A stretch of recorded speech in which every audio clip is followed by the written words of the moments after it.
Welcome to Fisher Webinars. The following is a recording of a whirlwind tour of the next 20 years in the North American pulp and paper industry, originally recorded on Wednesday, May 27, 2015. Thank you for joining us. I'm going to take you on this, as it says here, a whirlwind tour of the next 20 years, but since we sent out the notice of this talk, I decided I would add Europe in because I think it will behave in a very different way than the way the North American industry will behave. And I'm going to focus on, because of course it's just not possible to describe everything that will happen if we in the future about the whole industry. So I'm going to focus on capacities and how they're going to change. There'll be a number of reasons or number of different directions that different grades in each region will take. We'll look at that first, and then see some of the implications of those changes on how we get there, whether it's repurposing, closures, or something else. And that something else is a belief we have that I think might be central to this talk. We've all seen before that, or up till now, that European mills typically have maintained their equipment pretty aggressively. It's competitive, it's relatively new technology today, and we're used to seeing a lot of North American mills run older equipment and essentially keep their powder dry, not doing so much investing in last years. And I'm going to suggest that that is about to change, or maybe is changing already. So I'll start out by describing our model for how demand growth will change in each region for major grades, and then we'll take a look at what this may mean. Now, of course, I'm not planning on claiming accuracy in the 15 to 20 year stretch, but if you're going to draw some conclusions, or if you want to understand or analyze where the industry is going, you have to make some assumptions. And so we're going to make some assumptions based on our knowledge and a lot of data we have, and an understanding of the dynamics of each of these grade markets. So in Europe, coming from Fischer-Solve, these are the production levels in metric tons for each of the grades listed on the horizontal axis. For those Fischer-Solve users amongst you, this list is a combination of major grade, and finished product level, grouping products, splitting big ones out into smaller groups, and combining smaller products into bigger groups. So you can see that linerboard is a big one in Europe, and it gets pretty steeply lower, and then there's a number at pretty much the same tons level and some tail off to the right. Now, if we combine this information with the next slide, which shows growth rates in percentage terms for the whole 20-year period. So you can see something that's above 150%. Obviously, that's 150% over 20 years, not a per year annual growth rate. And as you probably would expect, some grades are growing, and some demand is shrinking. And so then if we combine these two together, we'll see the total tons change over the 20-year period. Same list of grades on the horizontal axis, capacity on the vertical axis. And as you'd expect, newsprint's probably the grade to contribute the most decline, followed by some printing and writing grades. And as we go up to the left, tissue and towel looks, given our assumptions, would be the grade to provide the most growth opportunity. Now, if you look at the difference between these two sides of the graph, you'll see that if the growth in the packaging grades in particular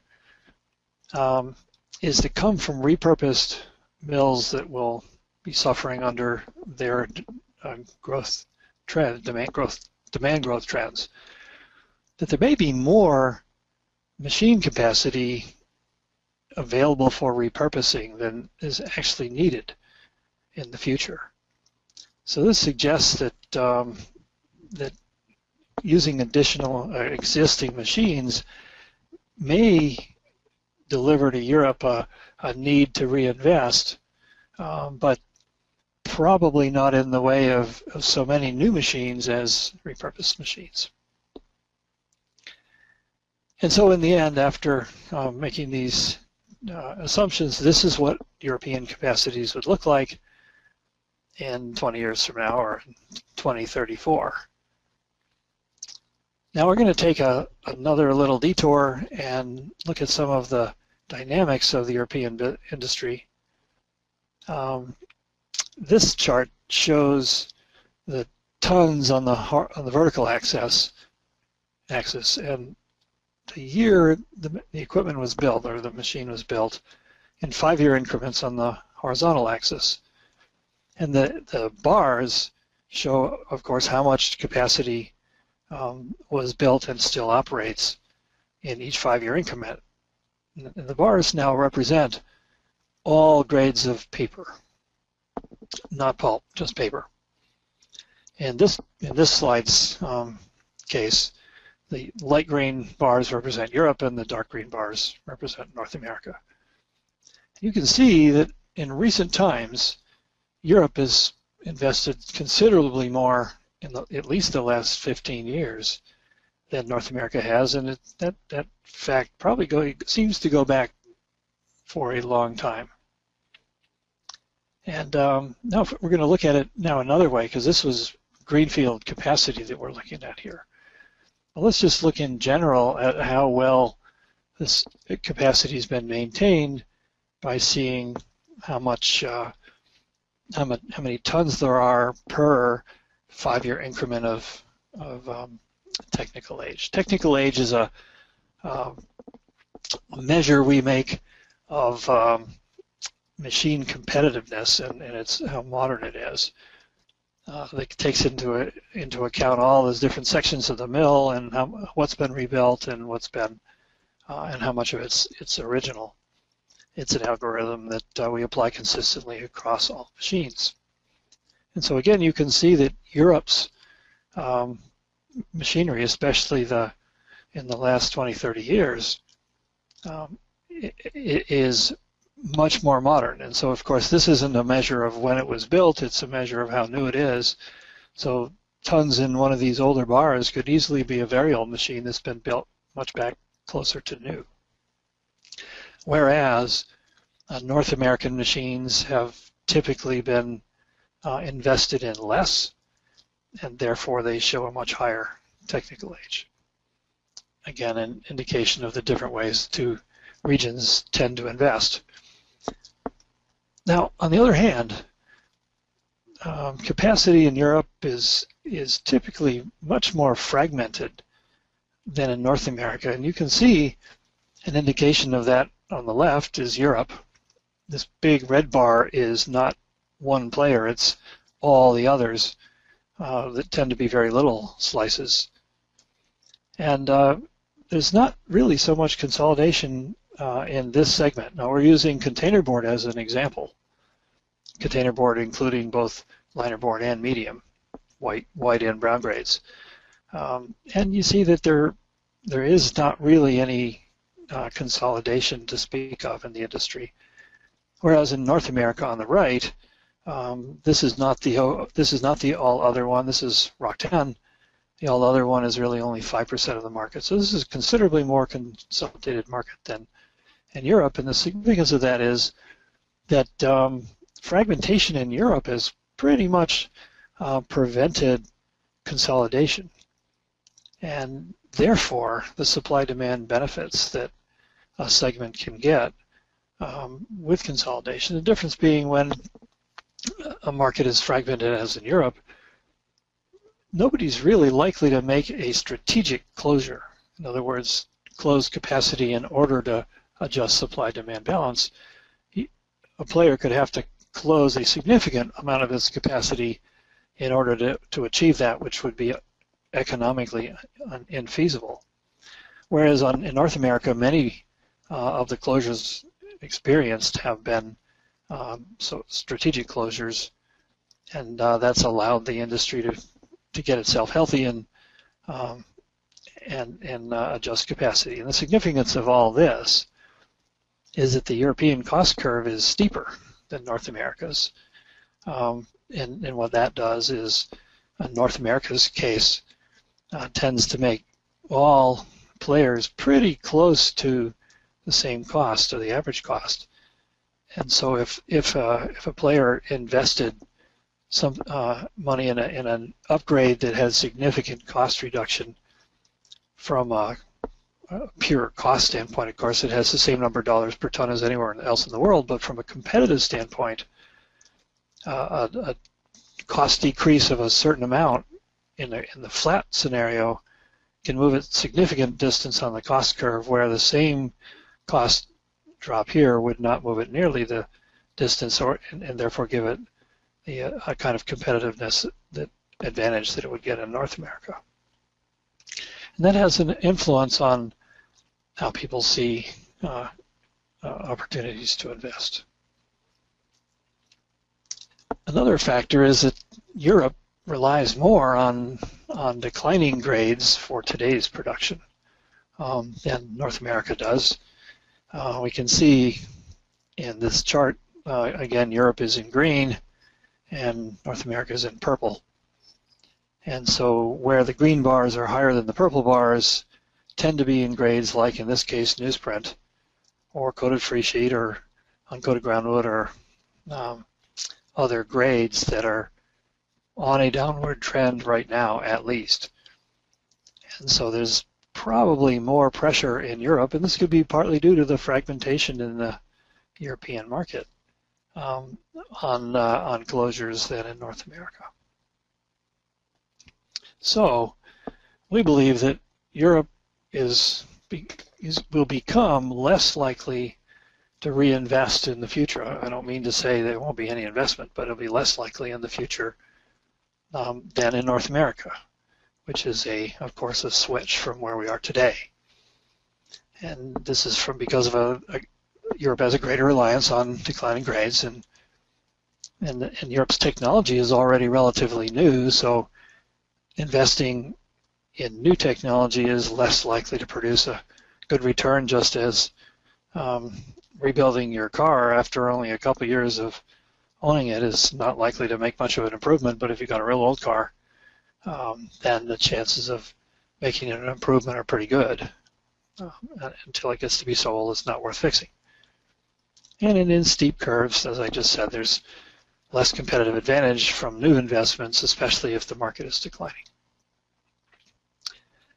So now let's take a look at the North American situation. I'm going to take you through a similar sequence of slides as we just looked at for Europe, and we'll see how North America unfolds differently. So this is what North America makes today. It actually makes linerboard is a somewhat more important relatively in North America, relatively less focus or reliance anymore today on some of the printing and writing grades that are in difficulty. And now we'll show how these growth rates will change. So this is North American growth, again, over a whole 20-year period, but in percentage terms. And I'll draw your attention to some of the new pulp grades, in particular fluff, where North America has a particular advantage in the southern pines, loblolly and slash pines in particular, which are the best fiber for making fluff and which are pretty much only located in North America.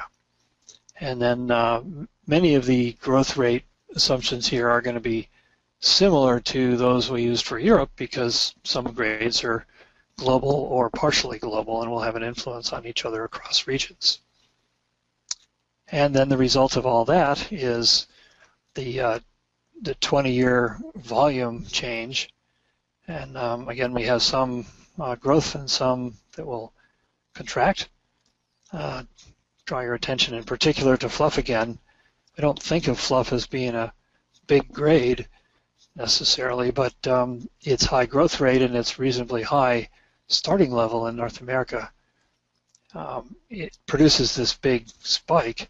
And it makes sense because mainly North America is the supplier of pulp to the rest of the world, and the rest of the world is growing in the sense of needing baby diapers and aging in other places in the sense of needing adult incontinent products. So this is probably a good bet for being close to what we predicted. Now let's compare the left and the right. If we're looking at the supply-demand balance for repurposed machines, it's a little tighter in North America. If you take all the fiber available, and we'll think virgin fiber for now, off the free sheet or wood-free grades, is just about the same amount as would be required to make packaging grades, and not nearly enough to make fluff. This isn't to say that this is how the repurposing will happen, but just for comparative sake, if you take all the virgin fiber behind the mills that are making these grades, there isn't enough virgin fiber to satisfy the growth that will be required in North America. So indicating that North America will have to get new virgin fiber from someplace. So we're going to suggest that these are the places it'll come from. There's always going to be creep, and creep seems to be somewhere between 0 and 1% a year, depending on cycle in the market and how much pressure there is on virgin fiber or on fiber in general. Fluff pulp will first use, as it has been doing already, repurposed pulp mills. Plymouth, Franklin, Ringlewood, all good uncoated free sheet mills that were repurposed into fluff, and that'll satisfy part of the need, but not all of it. And so, really, the only conclusion you can come to is that it will have to build the rest. Now, this is all barring some disruptive technology. Somebody develops some chemistry that makes other fibers look like those loblolly slash or behave like in the absorbent way that's necessary. Dissolving pulp will also use repurposed mills, so that puts them in competition with each other, fluff and dissolving pulp. There's a mill in Minnesota in the U.S. called Cloquet, and it's essentially repurposed itself by diverting its pulp mill into dissolving pulp production and buying market pulp for its machines. So even though it's one facility, it kind of acts like a non-integrated mill making paper, and a more integrated one making dissolving. Tissue towels sort of has it easy because its likely growth will come not from domestic fiber so much as from imported eucalyptus from the southern hemisphere. Not only does southern hemisphere make it relatively inexpensively, but also it's a superior fiber for making tissue and towel. Some soft will still have to come from someplace, but for the bulk of it, hardwood, it'll just import more. Containerboard, as it has been doing up till now, will most likely grow with recycled fiber, and of course you still have to believe that we won't run out of recycled fiber. We've done some work on that, but I don't have enough time today to describe it all. But for now, at least, it'll be containerboard with recycled fiber. And SPS is another big grade in terms of tons. It's unusual because it's unique to North America, pretty much. SPS, solid bleach sulfate, is used in consumer packaging applications. Cup and plate, for example, from pharmaceutical boxes, candy boxes. And the rest of the world has become accustomed to making an SPS-like product from recycled fiber, in large part because there isn't enough virgin fiber in those regions to go around. So I suppose there's a possibility that SBS either grows through new investment, or possibly if it's not able to get enough new investment, becomes vulnerable to imports of recycled type products, folding boxboard, for example, from elsewhere. Folding boxboard would have to be able to compete here, of course, but I think it remains to be seen how SBS solves its fiber sourcing issue that may come up over 20 years. And of course, everybody's heard that rumors of a new virgin mill somewhere in the southeast Arkansas or someplace like that, where there's enough fiber and water and permits available to run a big mill with world scale capacity. So where that deals with where the fiber will come from, but what about the machines? So we have a module called viability benchmarking, which models how owners think when they're considering what to do with their assets, and it's got 8 different criteria that we've modeled and backtested against our historic data. And they, as you can see here on the slide, there's a very different levels of viability. It's the short bars are the good ones. The closer on the vertical axis you get to 0, the safer the mill is, and the closer you get to 10, the more risky that mill is. But we're going to suggest that the measure to use for considering repurposing is not just look at the highest bars in each grade, take them off first, because the different mills have different economics, and sometimes there's motivation, for example, to use a good uncoated freesheet mill to fiber an even better fluff mill if there's more money to be made in fluff than in uncoated freesheet. So therefore, we'd suggest that mills that could be repurposed, or machines that could be repurposed, may go down half or more of the way toward totally safe. So here we come to the conclusion.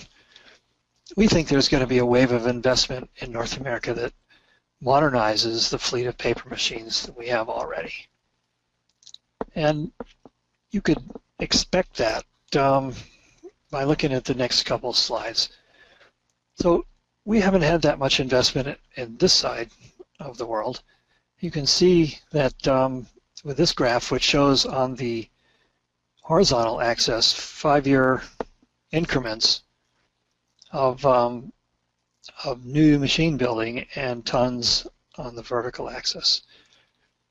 So that means that of the machines that are still operating, because many have already been closed a long time ago, maybe half of the capacity, or a little less, is about to turn 50 years old. Now I'm going to show next the slide that does the same thing for the whole rest of the world except for North America.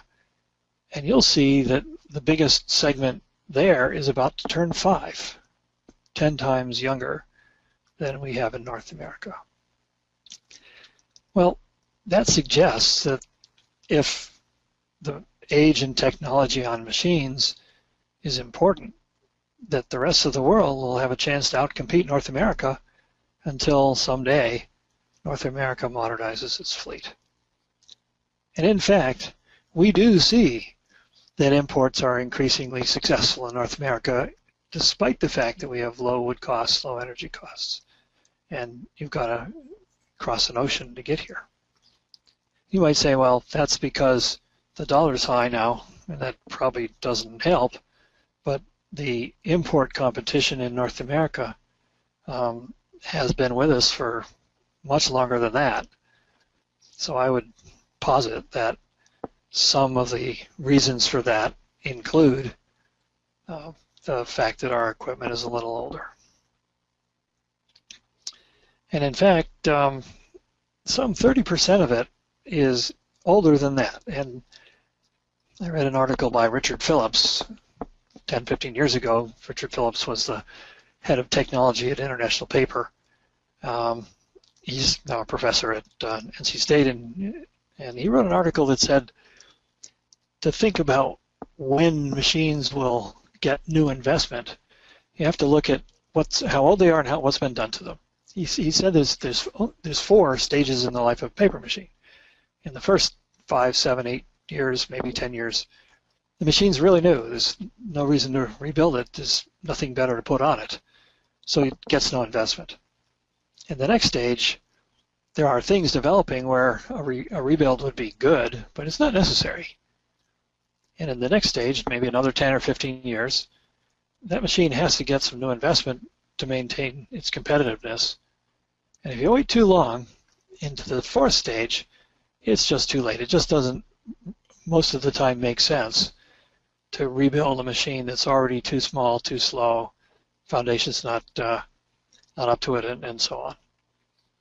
So if you see, back to the slide, how much capacity there is in North America, you could wonder how much of this is beyond the pale, not going to get new investment, and how much of it is fine to run now but couldn't sustain a major capital required expense. So let's say the pulp mill behind a paper machine that was pretty old had a failing digester or recovery boiler requiring large expense, big money, 20, 30, 40 million dollars. You might think to yourself, if I really want to put that money into this old mill, or should I just buy a new one or completely rebuild it? And that'll be one of the reasons that for new investment in North America as our equipment here gets much older. And one last reason for expecting some a rebuild wave, given older equipment, some of it's perfectly capable of running as it was built to run, but product requirements often change, and one of the things in the paper industry, not just in containerboard, which is what we're looking at now, but also in other papers, is a demand for different qualities, different brightnesses and whitenesses, and different weights. So this picture here shows the cumulative percent of capacity in the region. In North America is in blue. The rest of the world, excluding North America, is in dark red. So they both get near 100%. So, and then on the horizontal axis is basis weight or grammage, showing the lowest basis weight that each machine can achieve. And what this says is that the red bars, which are the rest of the world excluding North America, have the capacity to make lightweights that North Americans just plain don't have the capacity for, or is not in their sweet spot. And that the rest of the world's tilts toward lighter weights, has relatively more capacity for lighter weights than we do in North America. Obviously we have lightweighting capacity, but probably because the machines in North America were built to serve the world as it was when they were built, and lightweights wasn't such a big demand. They still represent sort of in the past, and if lightweighting becomes more important in North America, there'll have to be a lot of rebuilding to get there. So I'm going to propose that there is a new calculus for investment in North American paper assets. And it goes something like this. Over the period of time that we haven't built new machines or haven't invested as much as we possibly could have in rebuilds, paper machine builders have still been improving their technology. So now the delta between the technology as it can be today and the technology that we have in place today is bigger. It's big, and it's growing every year. So the value of investing in new technology is growing also. Then as the mills age, maintenance capital, big maintenance capital requirements become a bigger risk. and they may put the machine in a position of it's not worth fixing, even though it might be worth running. Then there'll be declining demand in some grades, pushing machines or mills out of that grade and possibly being attracted into another grade like, say, fluff or dissolving pulp. And then there's the fact that we have imports being relatively successful in North America, even though wood costs and energy costs are low. So it might be that in order to continue to compete effectively, that new investments become the way to solve part or all of that problem.